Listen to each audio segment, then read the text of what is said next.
ఎర్రటి ఎండ కాల్చేస్తున్నా, గాయాలు నిన్ను బాధిస్తున్నా, దాహంతో నోరు ఎండిపోతున్నా, నాలుక అంగిట అంటిపోతున్నా, ప్రేమతో పెంచి మమతలు పంచిన నీ శ్రమ చూడలేక గుండె పగిలిన, తల్లిని శిష్యుని కప్పగించి నీ బాధ్యతను నెరవేర్చినవా.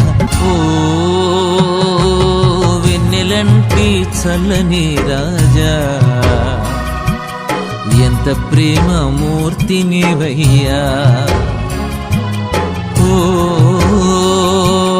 వెన్నెలంటి చల్లని రాజా, ఎంత ప్రేమ మూర్తి నీవయ్యా.